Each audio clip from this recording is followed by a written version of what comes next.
शिरपूर वारवाडे नगर परिषदेच्या निवडणुकीत अर्ज दाखल करण्याच्या शेवटच्या दिवशी शिवसेना शुंद गटाच्या माध्यमातून उमेदवारी अर्ज दाखल करण्यासाठी मोठ्या संख्येने उपस्थित समर्थकांसह शक्ती प्रदर्शन करण्यात आले। या शक्ती प्रदर्शनात नुकतेच भाजपमधून शिवसेना शुंद गटात प्रवेश करणारे हेमंत पाटील यांनी पाटीलवाड्यातील मारुतीरायाचे दर्शन घेत छत्रपती शिवाजी महाराजांच्या चरणी निवडणुकीचे नारळ फोडत हजारोंच्या संख्येने उपस्थित समर्थकांसह भव्य शक्ती प्रदर्शन करीत नगराध्यक्ष पदासाठी आपला उमेदवारी अर्ज दाखल करत शिवसेना शुंद गटाच्या माध्यमातून इतर 26 उमेदवारांचे देखील नगरसेवक पदासाठी अर्ज दाखल करण्यात आले। त्यावेळी माजी नगरसेवक मोहनसिंग हुलेसिंग पाटील, शिवसेना शुंद गटाचे जिल्हा प्रमुख सतीश महाले, तालुका प्रमुख कन्हैया चौधरी, दीपक जमादार, शहर प्रमुख मनोज धनगर, युवा सेना अधिकारी सचिन टिचकुलेसह अनेक पदाधिकारी व कार्यकर्ते मोठ्या प्रमाणात उपस्थित होते। दरम्यान आज नामांकन अर्ज दाखल करण्यासाठी शेवटची मुदत असल्याकारणाने सर्वच प्रमुख पक्षाच्या उमेदवारांसह अपक्ष उमेदवारांची नामांकन दाखल करण्यासाठी मोठ्या प्रमाणात गर्दी दिसून आली। शेवटच्या दिवशी नामांकन अर्ज दाखल करण्याची प्रक्रिया सुरू असताना धुळे जिल्ह्याचे जिल्हाधिकारी भाग्यश्री विस्पुते यांनी शिरपूर नगरपालिकेत भेट देत सर्व प्रक्रिया सुरळीत असल्याची खात्री करत तहसीलदार महेंद्र माडी, निवडणूक अधिकारी चंद्रशेखर देशमुख, सहाय्यक अधिकारी प्रशांत सरोदे, पोलीस निरीक्षक किशोर कुमार परदेशी यांच्याशी चर्चा करत त्यांना योग्य ते निर्देश देखील जिल्हाधिकाऱ्यांच्या वतीने देण्यात आले। आपण पाहत आहात महाराष्ट्र मीडिया न्यूज 24, आवाज जनतेचा। शिरपूर नगरपालिकेच्या या पंचवार्षिकीच्या निवडणुकीमध्ये शिरपूरचे माजी नगरसेवक असलेले हेमंत पाटील, राजवान्ना गिरासे अशी बरीचशी जी मंडळी की जी पूर्वी भाजप पक्षामध्ये होती, तर त्यांनी आदरणीय शिवसेना मुख्य नेते एकनाथजी शिंदे साहेबांना संपर्क साधून शिवसेना पक्षाच्या माध्यमातून उमेदवारी करण्याचं आणि पक्षाचं काम करण्याचं मनोदय त्या ठिकाणी बोलून दाखवल्यानंतर एक जंगी प्रवेश त्यांचा मुंबईमध्ये त्या ठिकाणी सर्व पदाधिकाऱ्यांचा आदरणीय मुख्य नेते एकनाथजी शिंदे साहेबांच्या उपस्थितीत झाला आणि साहेबांच्या आदेशानुसार व खासदार श्रीकांत शिंदे साहेब यांच्या मार्गदर्शनाखाली आज शिरपूर नगरपालिकेसाठी त्या ठिकाणी हेमंतभाऊ पाटील हे नगराध्यक्षपदाचे उमेदवार आहेत। बाकीचे सर्व सोबती जे आहेत आमच्या पूर्वीचे शिवसेनेचे काही पदाधिकारी आता हेमंतभाऊ त्यांच्यासोबत आलेले बाकीचे नवे जुने सर्व असे एकत्र मिळून 27 उमेदवारांनी नगरसेवक पदासाठी नामांकन दाखल केलेले आणि नगराध्यक्षपदासाठी हेमंत पाटील यांचं नामांकन पत्र आहे। 40 वर्ष नव्हे तर संपूर्ण 3 पिढ्यांचा आमचा भारतीय जनता पक्षात आमचा प्रवास राहिलेला आहे।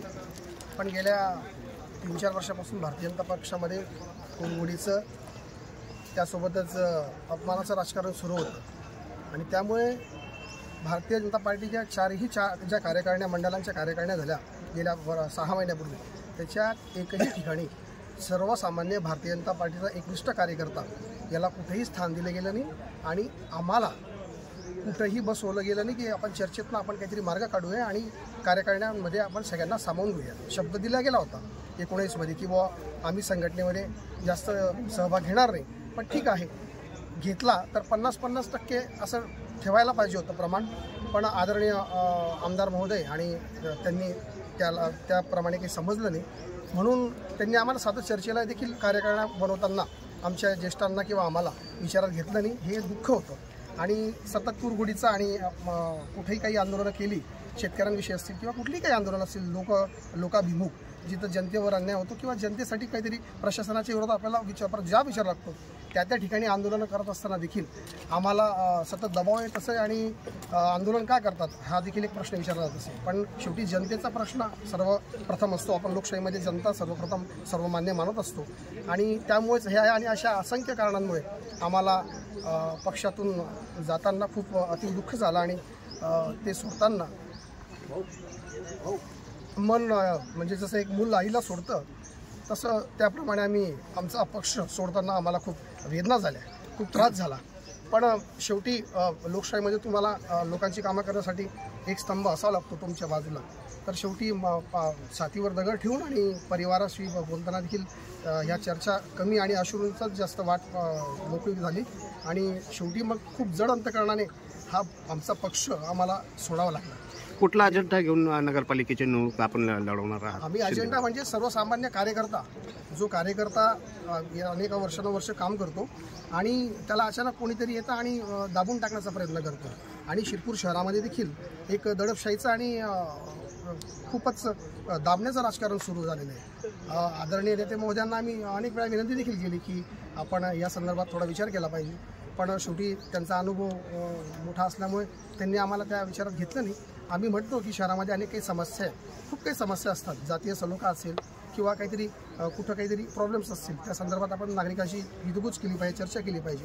पण त्या संदर्भात उदासीनता दिसून आली आणि मग म्हणूनच आम्ही त्यांना अनेक वेळा कानावर टाकून देखील आम्हाला काही पॉझिटिव्ह रिस्पॉन्स मिळाला नाही. आणि मग शेवटी आम्हाला आमचं एक वेगळी माननीय एकनाथ शिंदे, लाडक्या महाराष्ट्राच्या लाडक्या बहिणींचा लाडका भाऊ म्हणून ज्यांना ओळखलं जातं, ते लोकप्रिय मुख्यमंत्री माननीय एकनाथजी शिंदे साहेबांच्या शिवसेनेत आम्ही प्रवेश करतो झालो. त्याच्यासाठी आम्हाला माननीय सतीश तात्या महाले जिल्हाध्यक्ष आणि आमचे शहराचे अध्यक्ष मनोज धनगर असतील, कन्हैया चौधरी असतील, दीपक भाऊ जमादार असतील, सचिन भैया असतील, या सगळ्यांनी आम्हाला त्यासाठी मदतच केली आणि त्यांनी स्वागतच केलं. शहराच्या ह्या निवडणुकीमध्ये आमचा प्रमुख अजेंडा तोच असणार आहे की सर्वांगीण विकासासाठी तर आपण झटणारच आहोत, पण या शिरपूर शहरामध्ये आपल्याला अजून काही अनेक मूलभूत सुविधा आहेत, अजून काही महत्त्वाचे विषय आहेत आणि अजून काही प्रकल्प आहेत जे अजूनही बंद अवस्थेत आहेत. त्या संदर्भात देखील आपण आवाज उठवला पाहिजे.